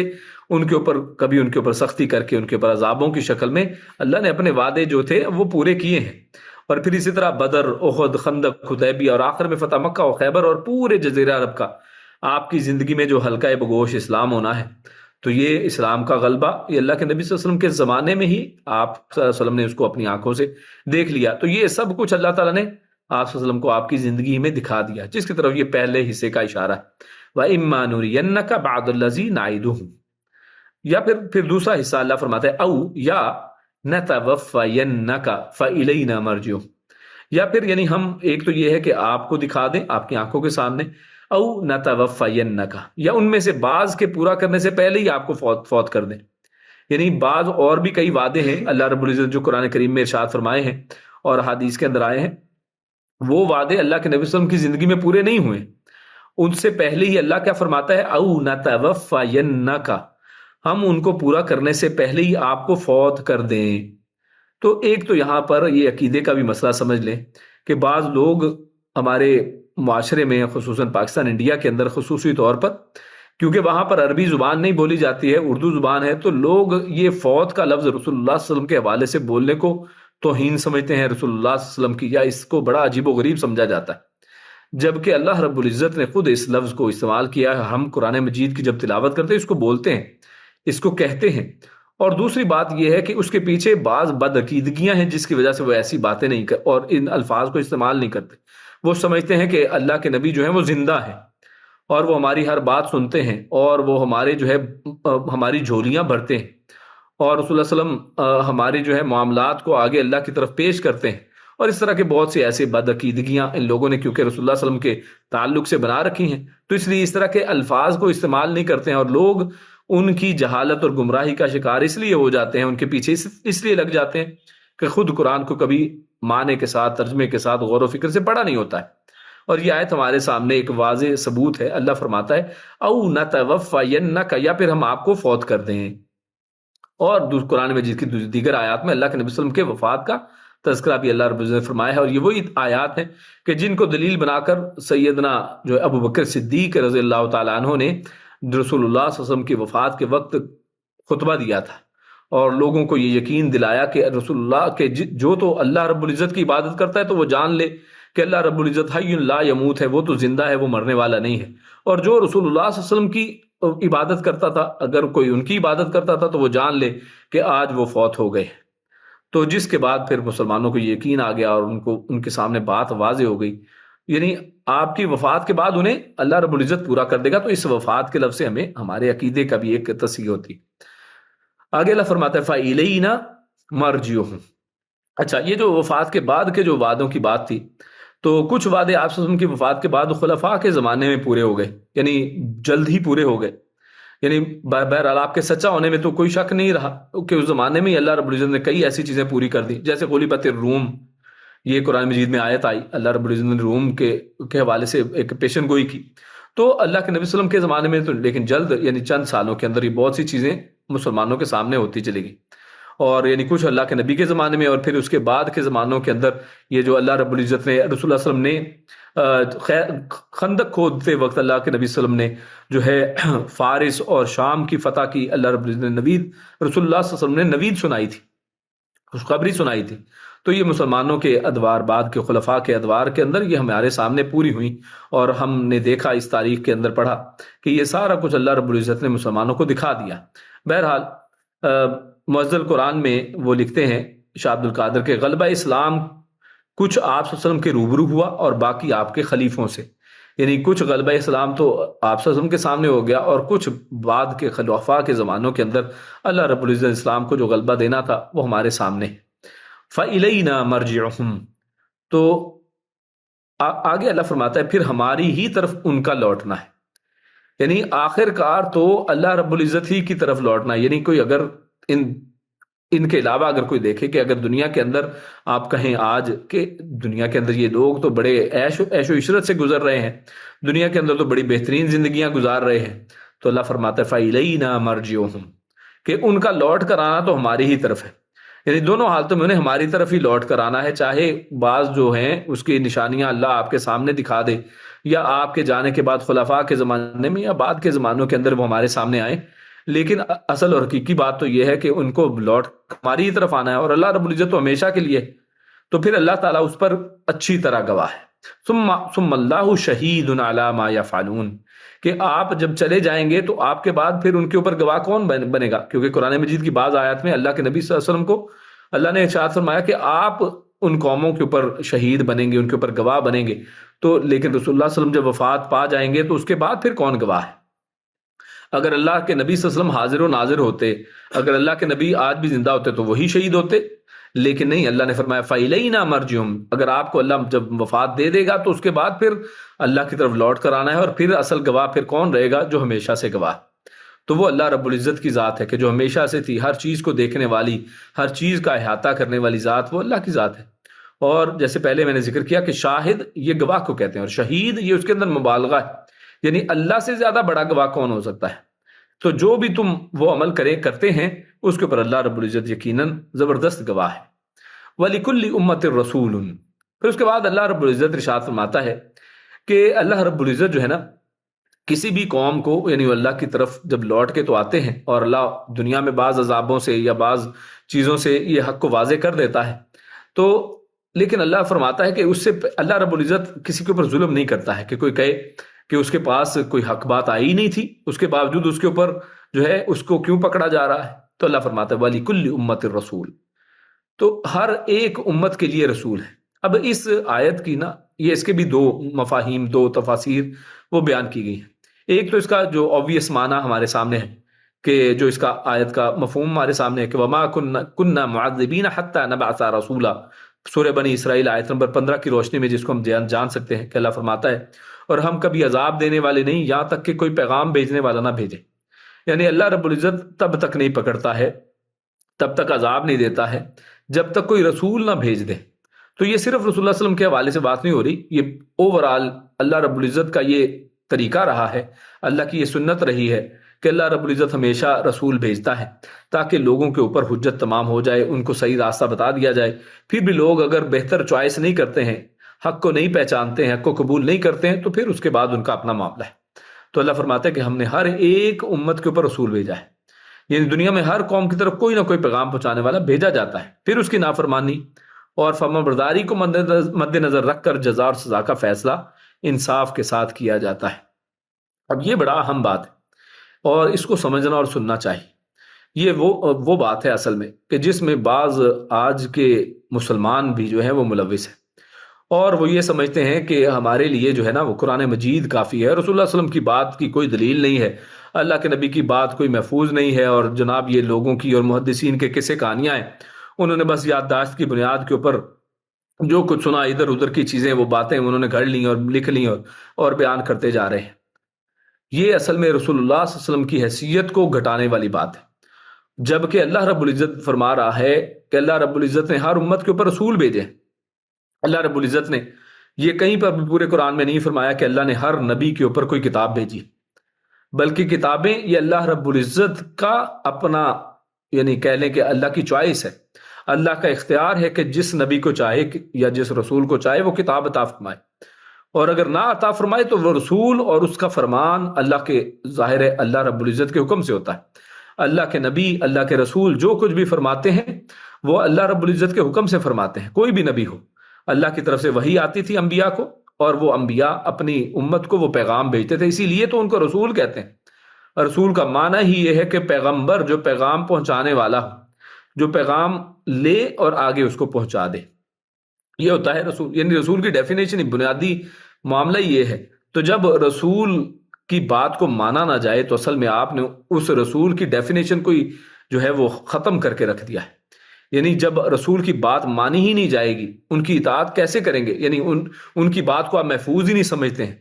ان کی بات پھر ہمارے لیے حجت اور ہمارے لیے اطاعت کیسے بن جائے گی؟ ہم ان کے اوپر اطاعت کریں گے کیسے جب وہ موجود ہی نہیں ہے، جب وہ محفوظ ہی نہیں ہے؟ تو اللہ رب العزت کے یہ معاملات ہیں. اللہ رب العزت نے جس طرح سے قرآن مجید کو محفوظ رکھا ہے، اسی طرح اللہ رب العزت نے جو نبی اکرم صلی اللہ علیہ وسلم خصوصاً یعنی آخری نبی محمد رسول اللہ صلی اللہ علیہ وسلم کے حوالے سے بات چیت کریں تو اللہ رب العزت نے جس طرح سے قرآن کی حفاظت کا وعدہ فرمایا، اسی طرح اللہ رب العزت نے جو اس کا بیان ہے اس کو بھی محفوظ رکھا ہے اور اس کا بھی وعدہ خود فرمایا. اللہ نے اپنی ذمہ داری لی ہے کہ ثم ان علینا بیانہ، کہ پھر اس کے بعد جب قرآن مجید کو نازل کرنے اور اس کے وضاحت کے بعد اس کو پڑھانے، اس کے جمع کرنے کی ذمہ داری وہ اللہ نے اپنے اوپر لی ہے. اور پھر آخر میں فرمایا ثم ان علینا بیانہ، اس کا بیان، اس کی وضاحت، اس کا کیسے اس کو کیا جائے گا، اس کا پریکٹیکل کیا ہے، یہ بھی اللہ نے اپنے ذمے میں لیا ہے. اور یہ بھی اصل میں اس کے معنی کے اندر سے نکلتا ہے کہ یعنی جب رسول ہے تو رسول جب آتا ہے تبھی ان کے اوپر جو ہے ان کا فیصلہ کیا جاتا ہے. اگر رسول کوئی چیز ہی نہیں ہے، اگر رسول جو ہے اس کی کوئی حیثیت ہی نہیں ہے، تو رسولوں کو بھیجنے کے بعد ان کا فیصلہ کرنے کا کیا معنی نکلتا ہے؟ ہاں، جب رسول بھیجا جاتا ہے، رسول اللہ کے پیغام کو واضح طور پہ بیان فرما دیتے ہیں، چاہے وہ قرآن یا کسی کتاب کی روشنی میں ہو، چاہے قرآن یا کتاب کے علاوہ اس نبی کا اپنے فرامین ہو جو اللہ ہی کی حکم سے ہوتے ہیں. تو ان کے مطابق جب حق واضح ہو جاتا ہے، حجت تمام ہو جاتی ہے اور بات چیت بالکل کھل کر واضح ہو جاتی ہے، تو پھر اس کے بعد اب اگر کوئی اس کے اوپر اس کے مطابق عمل کرے گا تو پھر وہ حق کے اوپر ہوگا، اگر اس کے اوپر عمل نہیں کرتا ہے تو وہ باطل کے اوپر ہے. یعنی فیصلہ رسول کے آنے کے بعد ہے. فَإِذَا جَاءَ رَسُولُهُمْ قُضِيَ بَيْنَهُمْ بِالْقِسْطِ، جب ان کے پاس کوئی رسول جب آ جاتا ہے نا تو پھر اس کے بعد فیصلہ ہوتا ہے. تو اس کے بعد فیصلہ ہونے کے اندر یہ ایک باریک نقطہ جو ہے وہ نوٹ کر لیں کہ اصل میں اس رسول کی اتھارٹی اس رسول کی اطاعت ہے کہ وہ رسول آئے گا اس کی اطاعت کی جائے گی، جو اطاعت نہیں کرے گا تو لہٰذا وہ شخص پکڑا جائے گا۔ اور رسول نے جب سب کچھ بیان کر دیا، اب اس کے بعد سوال جواب ہوگا کہ ہاں کس نے کیا کیا ہے، اور فیصلے کیسے ہوں گے؟ بالقسط، وہ بالکل انصاف کے مطابق ہوں گے، انصاف کے مطابق فیصلے کیے، وہم لا یظلمون، اور ان کے اوپر کوئی ظلم نہیں کیا جائے گا۔ یعنی خلاصہ یہ کہ بے گناہ کو سزا نہیں ہوتی ہے، بے گناہ کو سزا نہیں ہوگی، اور نہ حجت تمام کیے بغیر ان کا مواخذہ کیا جاتا ہے۔ اور شاہ عبد القادر لکھتے ہیں کہ عمل بد آگے سے ہوتے ہیں لیکن رسول پہنچ کر سزا ملتی ہے۔ یعنی عمل بد لوگ کر رہے ہوتے ہیں، پہلے سے کر رہے ہیں، اپنے اعمال کر رہے ہیں، لیکن جب رسول پہنچ جائے سزا پھر ہی ہوگی۔ اس سے پہلے اگر عمل کر رہے تھے، کوئی اگر سمجھانے والا نہیں تھا تو پھر اس کی کوئی پکڑ نہیں ہے۔ جب رسول آئے گا، رسول بتائے گا کہ یہ عمل غلط ہے، اب اس کے بعد بھی اگر کرتے رہے تو پھر سزا ملتی ہے۔ یہاں سے ایک اور نقطہ سمجھ لیں، وہ یہ ہے ایک شخص اپنے طریقے سے نماز پڑھ رہا تھا، جیسے اس نے سیکھی تھی، ماں باپ سے، بڑوں سے، بزرگوں سے جیسے سیکھا تھا ویسا دین کے اوپر عمل کر رہا ہے، جس طرح سے عقیدہ اس کو ملا تھا بڑوں سے اس عقیدے کے اوپر اس کا عامل ہے۔ لیکن جب رسول اللہ صلی اللہ علیہ وسلم کے فیصلے ہمارے سامنے آ جائیں، جب صحیح احادیث کی روشنی میں ہمیں پتہ چل جائے کہ نماز تو اللہ کے نبی ایسے پڑھتے تھے، پھر بھی وہ شخص اگر اپنے طریقے پہ پڑھتا رہے گا تو پھر وہ شخص ایسا ہی ہے کہ رسول کے پہنچنے کے بعد، رسول کے آ جانے کے بعد جو ہے پھر یعنی وہ جو ہے اب وہ اس کی پکڑ کا حق بنتا ہے کہ اس کے بعد بھی وہ کہے کہ نہیں جناب، میں تو جو میں کر رہا تھا نا وہ ٹھیک تھا، چاہے اس کے بعد دلیل اس کے پاس ہے یا نہیں ہے۔ جب آپ کو دلیل پیش کر دی گئی، جب رسول اللہ صلی اللہ علیہ وسلم کا فرمان سامنے آ گیا، تو اب سر تسلیم خم ہونا چاہیے۔ تو پہلی امتوں میں چونکہ دنیا کے لوگوں کا ایک دوسرے سے رابطہ نہیں تھا، اس لیے ہر امت کے لیے الگ الگ رسول مبعوث ہوئے۔ نبی کریم صلی اللہ علیہ وسلم کی آمد کے وقت دنیا کے تمام ممالک کے درمیان آج دیکھیے نا روابط پیدا اس وقت بھی ہو چکے تھے، اور مکہ اس وقت بھی مرکز تھا، اور آئندہ بھی اللہ تعالیٰ کے علم میں تھا کہ تمام دنیا ایک آبادی کی طرح ایک گلوبل ولیج بن جائے گی۔ تو اس لیے خاتم الرسول صلی اللہ علیہ وسلم کو تمام دنیا کے لیے نبی بنا کر بھیجا، اور اس وجہ سے اب جب نبی اکرم صلی اللہ علیہ وسلم آ گئے تو اب ہر ایک کی پکڑ جو ہے وہ اس کے اوپر ہوگی کہ کیا رسول کے پہنچائے ہوئے دین کے مطابق عمل کیا ہے یا نہیں کیا ہے۔ آج اس لیے رسول اللہ صلی اللہ علیہ وسلم کے آنے کے بعد اگر کوئی کہے کہ میں تو یہود و نصارہ ہوں، میں اللہ کو بھی مانتا ہوں اور میں اللہ کے دین کو بھی مانتا ہوں، اسلام کے تمام ارکان کو مانتا ہوں، لیکن اس رسول کو نہیں مانتا، تو نہیں بھائی، آج جب یہ رسول آ گئے تو اب فیصلہ ان کے مطابق ہوگا۔ اب رسول کو درمیان میں سے نکالا نہیں جا سکتا ہے کہ کوئی کہے کہ جناب ہمارے لیے قرآن کافی ہے، تو ایسا ممکن نہیں۔ اب آپ پر ایمان لانا یا نہ لانا جو ہے قیامت کے دن جنت یا دوزخ میں جاننے کا سبب ہوگا۔ تو رسول اللہ صلی اللہ علیہ وسلم کی اس طرح پیوٹل ایک بنیادی حیثیت جو ہے نا وہ ہمارے سامنے اس آیت کے اندر بھی کھل کر آتی ہے۔ اور دوسرا مفہوم، یعنی یہ آیت کا ایک مفہوم تو یہ جو واضح ہمارے سامنے آیا کہ جیسے ہے کہ یعنی جب تک رسول نہیں آتا اس وقت تک عذاب نہیں ہوتا ہے۔ دوسرا مفہوم آیت کا یہ ہے کہ قیامت کے دن ہر امت کے سامنے اس کا رسول بطور شاہد پیش ہوگا۔ یعنی دوسرا معنی اس کا قیامت کے تعلق سے کر لیں، یعنی ایک تو دنیا کے معاملے میں ہو گیا، دوسرا مفہوم ہے قیامت کے تعلق سے کہ اس دن ہر امت کا رسول جو ہے وہ بطور شاہد پیش ہوگا کہ میں نے اس امت کو اللہ کا پیغام پہنچا دیا ہے۔ پھر وہ سب لوگ بھی جنہوں نے دوسرے تک پیغام حق پہنچایا وہ بھی بطور گواہ پیش ہوں، یعنی صرف رسول نہیں بلکہ اوروں کو بھی اللہ رب العزت جن کو بھی، یعنی علماء نے باتوں کو سمجھ کر آپ تک پہنچا دیا، انٹرنیٹ ہے، انٹرنیٹ کے اوپر ویب سائٹوں میں چیزیں رکھ دیں، کتابیں لکھ کر آپ کے سامنے پہنچا دیں۔ آپ تک پہنچانے کے ہر جو ممکنہ ذرائع تھے وہ اللہ رب العزت نے جیسے جیسے بھی پورے کر دیے، رسولوں کے ذریعے، علماء کے ذریعے، جو علماء انبیاء کے وارث ہیں ان کے ذریعے سے، تو یہ سب گواہ پیش ہوں گے۔ پھر ان کی شہادت کی روشنی میں انصاف کے ساتھ فیصلہ ہوگا، اور یہی بات ان آیات میں کہی گئی ہے، جیسے اللہ رب العزت فرماتا ہے سورہ نساء میں، اللہ فرماتا ہے فَكَيْفَ إِذَا جِئْنَا مِن كُلِّ أُمَّةٍ بِشَهِيدٍ وَجِئْنَا بِكَ عَلَى هَؤُلَاءِ شَهِيدًا۔ پھر کیا حال ہوگا جب ہر امت سے ہم ایک گواہ لائیں گے، اور آپ صلی اللہ علیہ وسلم کو ان لوگوں پر گواہ لائیں گے۔ ہر امت سے گواہ ہوگا اور آپ صلی اللہ علیہ وسلم ان سب کے اوپر گواہ ہوگا۔ اور فرمایا سورۃ الزمر ہے آیت نمبر 69، وَأَشْرَقَتِ الْأَرْضُ بِنُورِ رَبِّهَا وَوُضِعَ الْكِتَابُ وَجِيءَ بِالنَّبِيِّينَ وَالشُّهَدَاءِ وَقُضِيَ بَيْنَهُم بِالْحَقِّ وَهُمْ لَا يُظْلَمُونَ۔ اور زمین اپنے رب کے نور کے ساتھ روشن ہو جائے گی اور لکھا ہوا سامنے رکھا جائے گا، اور نبی اور گواہ جو ہے وہ لائے جائیں گے، یعنی نبی بھی والشہداء اور دیگر گواہ جو ہے وہ بھی لائے جائیں گے، اور وقضی بینہم پھر اس کے بعد حق کے ساتھ ان کے اندر فیصلہ کر دیا جائے گا اور ظلم نہیں ہوگا، جیسا کہ اس آیت میں بھی ہمارے سامنے واضح ہوا۔ پھر آگے اللہ رب العزت ارشاد فرماتا ہے، آیت نمبر 48 ہے 49 ہے،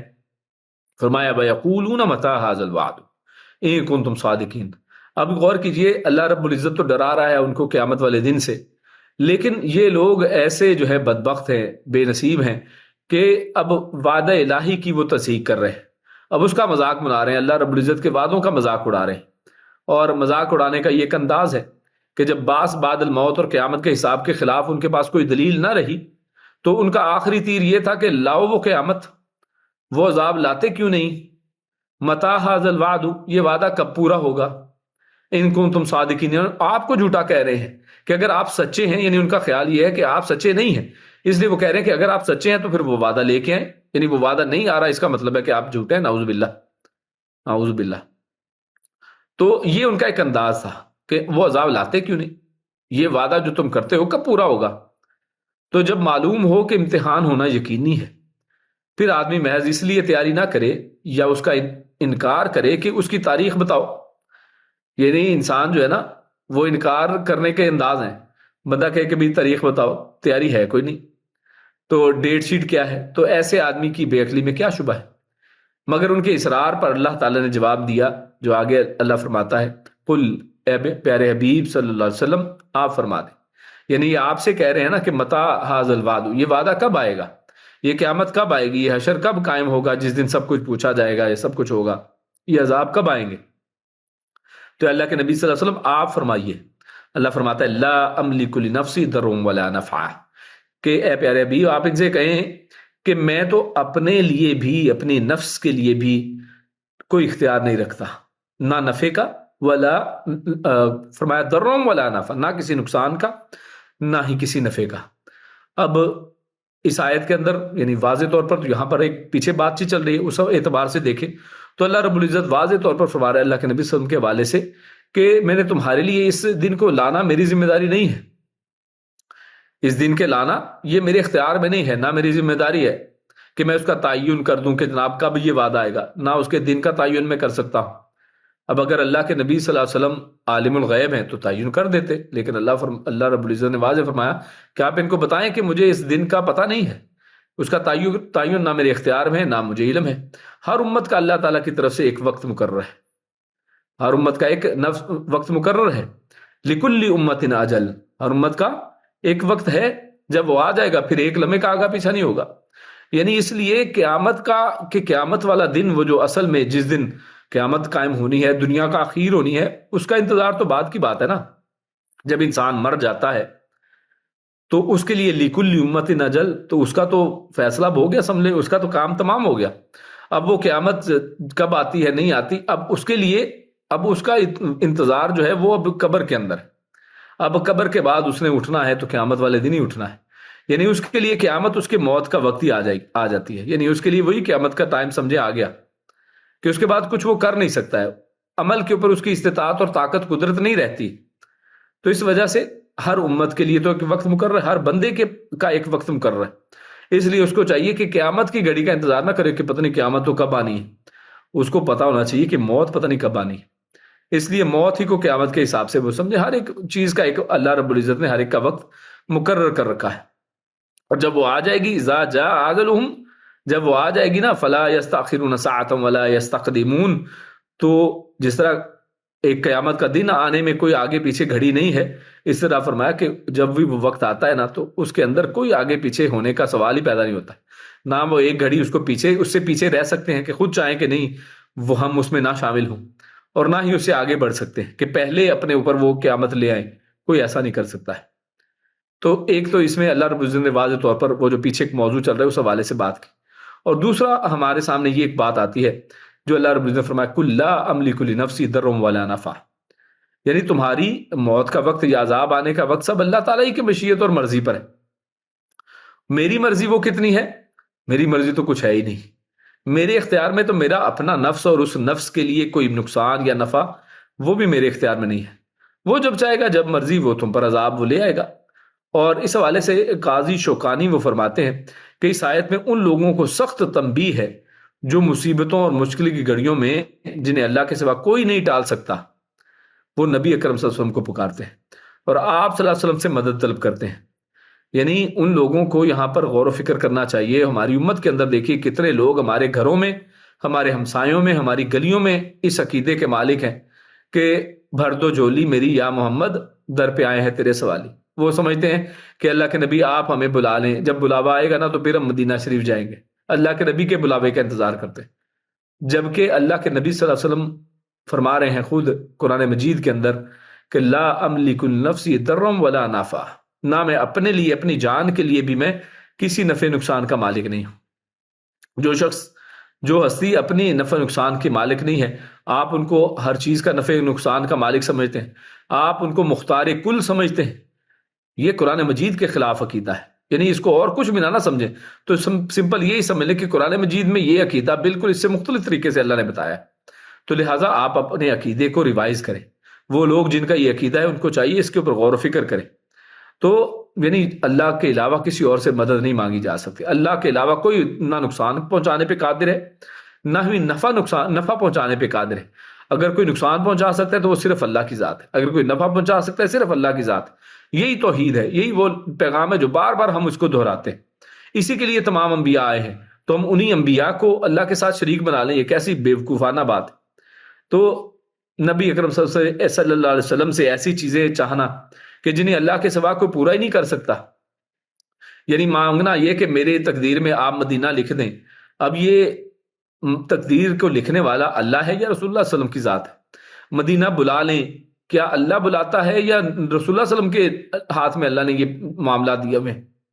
تو یہ کچھ بھی اللہ کے نبی صلی اللہ علیہ وسلم کے ہاتھ میں نہیں دیا گیا ہے۔ تو یہ مقام صرف رب العالمین کا ہے کہ جس کے ہاتھ میں ہر چیز ہے، جو سب چیزوں کا خالق ہے۔ آگے فرماتا ہے اللہ الا ماشاء اللہ، سوائے اس کے کہ جو اللہ چاہے، یعنی اللہ چاہے میرے لیے کوئی نفع کا یا نقصان تو وہ تو ہو سکتا ہے، ہاں میں کسی نفع نقصان کا خود سے مالک نہیں ہوں، اور اس حوالے سے میرے ہاتھ میں کچھ بھی نہیں ہے۔ اور آگے اللہ رب العزت ارشاد فرماتا ہے قل ارائیتم ان اتاکم عذابہ بیاتا او نہارا ماذا یستعجل من المجرمون، کہ اے پیارے حبیب صلی اللہ علیہ وسلم آپ فرما دیجئے ارائیتم، یہ سوال ہے اصل میں، رائیتم تم نے دیکھا، تو ارائیتم کا یہ لفظی معنی تو یہی ہے کہ کیا تم نے دیکھا، لیکن اہل عرب جو ہے نا ارائیتم کا یہ جو جملہ ہے اس کو ایک مختلف انداز میں استعمال کرتے ہیں، وہ اس کو اخبرونی مراد لیتے ہیں، یعنی اگر تم نے دیکھا ہے تو بتاؤ، یعنی کہنے کا مقصد یہاں پر کیا ہے، قل ارائیتم، یعنی کیا تم نے دیکھا ہے اس چیز کو تو پھر بتاؤ، یعنی اگر تم نے دیکھا ہے تو پھر وہ چیز واضح کرو، تو پھر بتاؤ، وہ چیز سامنے پیش کرو۔ تو کیا وہ چیز جس کا مطالبہ کیا جائے، ان اتاکم عذاب بیاتن، یعنی اگر آ جائے تم پر عذاب، یعنی جس کے بارے میں تم کہہ رہے ہو کہ کب آئے گا وہ عذاب، اللہ کے نبی صلی اللہ علیہ وسلم سے پوچھ رہے ہو کہ وہ عذاب کب آئے گا، متی ھذا الوعد، تو اللہ فرماتا ہے کہ اگر وہ عذاب آ جائے تم پر، کب، بیاتن، تو بیاتن یعنی رات کو اس سے مراد لیا جاتا ہے، تو لیکن اصل جو اس کا روٹ ہے وہ بیتن وہی والا ہے جو گھر کے لیے لفظ استعمال ہوتا ہے، اس لیے کہتے ہیں کہ آدمی وہاں رات گزارتا ہے، تو کیونکہ رات گھر میں گزاری جاتی ہے تو اس لیے قرآن مجید نے بیاتن یعنی رات کے گزارنے کو بیت والے لفظ سے یہاں پہ اللہ رب العزت نے واضح کیا ہے۔ اس سے یہ پتا چلا کہ رات انسان کو کہاں پر گزارنی چاہیے، یہ نہیں کہ دوستوں کے ساتھ تھڑوں کے اوپر یا جناب چوکوں کے اندر، محلوں کے اندر، نہیں، اللہ رب العزت نے رات کو آپ کے گھروں کے اندر گزارنے کے لیے بنایا ہے۔ رات کو انسان اپنے گھروں کے اندر عبادت میں مشغول ہو جائے یا نیند کو پوری کر لے یا اپنے بیوی بچوں کے ساتھ وہ وقت کو گزارے، تو اللہ رب العزت نے اس لیے رات کو ہمارے لیے سکون والا بنایا ہے۔ تو بیت کے اندر یہ رات کو دیکھیے انٹیگریٹ کر دیا گیا ہے۔ آگے فرمایا او نہارن، یا پھر دن کو، یعنی اگر وہ عذاب کسی بھی وقت آ جائے، چاہے رات کو آ جائے جس کے اندر انسان یعنی کہہ لے بالکل غفلت کی حالت میں ہوتا ہے، یا پھر دن کے اندر آ جائے، تو وہ عذاب تو ہر حالت میں وہ عذاب ہی ہے، چاہے جب مرضی آ جائے، دن میں آئے یا رات میں آئے۔ یعنی اگر تمہیں پتہ چل بھی جائے اس وقت کا، کر کیا لوگے؟ سمجھے آپ کو بتا دیا کہ بھی رات کو آئے گا، یا پتہ چل گیا کہ دن کو آئے گا، اب تم تو مانتے نہیں ہو اس عذاب کو، تو تمہارے سوال کا فائدہ کیا ہے؟ تو یہ ان کے سوال جو انہوں نے کہا تھا نا متی ھذا الوعد، اس کا دوسرا جواب ہے یعنی اگر بالفرض عذاب رات سوتے ہوئے یا دن کے مصروفیت میں یکلخت آ گیا تو یہ عذاب کی کون سی میٹھی اور خوشگوار چیز ہے؟ یعنی آ جائے تو یہ اصل میں تو مانگ تو عذاب کو ہی رہے ہو نا، اصل میں تو عذاب ہی مانگ رہے ہو. یعنی یہ تھوڑا کہ بھی عذاب ہے تو دن میں اس کا ڈیفرنٹ ایفیکٹ ہوگا، رات کو کوئی مختلف ہوگا. تو ایک عذاب ہی ہے، جب مرضی آ جائے. تو مجرم جلد از جلد اس کا مطالبہ پھر کیوں کر رہے ہیں؟ اس لیے فرمایا ماذا یستعجل منہ المجرمون، مجرم اس کو جلدی مانگ کیوں رہے ہیں؟ یعنی کتنی یہ بے وقوفانہ بات ہے تو کہ اس کو مانگا جا رہا ہے جو جب مرضی بھی آئے نا ہے وہ عذاب ہی. تو اس کے آنے کے بعد ایمان لانا فائدہ نہیں ہو سکے گا، بے فائدہ ہوتا ہے، فائدہ مند نہیں ہوتا ہے. یعنی جب بھی عذاب آ جائے، اب انسان عذاب دیکھ لے تو اس کے بعد اگر وہ ایمان لانا چاہے بھی تو نہیں ایمان لا سکتا، اللہ اس کو قبول نہیں کرتا ہے. جیسا کہ فرعون کے حوالے سے قرآن مجید میں واضح طور پہ ذکر ہوا کہ جب اس نے سارا عذاب دیکھ لیا کہ اب تو موت پکی، اب تو میں ڈوب کے مرنے والا ہوں، تو پھر وہ کہتا ہے کہ اب میں اس رب کو مانتا. تو اب اس کے بعد اس وقت بھی اللہ رب العزت نے وہی جملہ ارشاد فرمایا جو یہاں پر ارشاد ہوا ہے، ثم اذا ما وقع آمنتم به، کہ کیا پھر جو ہی وہ وقت واقعہ ہو جائے گا، یعنی جب وہ عذاب آ جائے گا تو کیا تب تم ایمان لاؤ گے؟ تو اس وقت اللہ فرماتا ہے الان، کیا اب؟ تو یہ سیم یہی جملہ فرعون کے حوالے سے بھی دوسری جگہ پر آیا ہے کہ اس وقت پھر یہی جواب ہے. اللہ رب العزت نے تو ایک سنت مقرر کر دی ہے، اس کے مطابق اللہ رب العزت نے وقت مقرر کیا ہے کہ موت سے پہلے پہلے، عذاب کے آنے سے پہلے پہلے تمہیں ایمان لے کر آنا ہے. اگر پھر ایمان نہیں لاؤ گے تو جب موت کو دیکھ لیا، اب تو موت واقعہ ہو گئی، اب تو وہ عذاب آ گیا ہے، تو اب اس کے بعد اس کے اوپر ایمان لانے کا کوئی فائدہ نہیں. دیکھ کر ایمان نہیں لانا ہے، بن دیکھے ایمان لانا ہے. متقین کا کی صفت اللہ رب العزت نے سورۃ البقرہ کے شروع میں ارشاد فرمائی کہ ھدی للمتقین، یہ ایک کتاب ہدایت ہے متقین کے لیے. کن کے لیے؟ جن کی پہلی صفت یہ ہے ھدی للمتقین الذین یؤمنون بالغیب. یہ متقین کی سب سے پہلی صفت ہوتی ہے کہ وہ غیب کے اوپر ایمان لاتے، بغیر دیکھے، بن دیکھے وہ ایمان لے کے آتے. تو فرمایا ثم اذا ما وقع آمنتم به، یعنی کیا جو ہی وہ عذاب آ گیا تو فوراً ایمان لاؤ گے؟ تو کیا عذاب آئے گا تو تب ایمان لاؤ گے؟ یعنی عذاب تو تم نے تب بھی نہیں لے کے آنا. یہاں پر اس کو بھی سوالیہ انداز میں کہا گیا ہے کہ حالانکہ اس وقت ایمان لانا بھی جو ہے وہ قابل قبول نہیں ہے، لیکن پھر بھی کہا جا رہا ہے کہ کیا تب جب دیکھ لو گے ایمان لاؤ گے؟ یعنی تم تو منکر ہو ویسے ہی، تو ہاں بے شک اس وقت ایمان لے آؤ گے، مگر عذاب آنے پر ایمان کب قبول ہوگا؟ اس لیے تمہارا پہلے ایمان لانے کے بجائے پہلے عذاب کی جلدی مچانا بیکار ہے.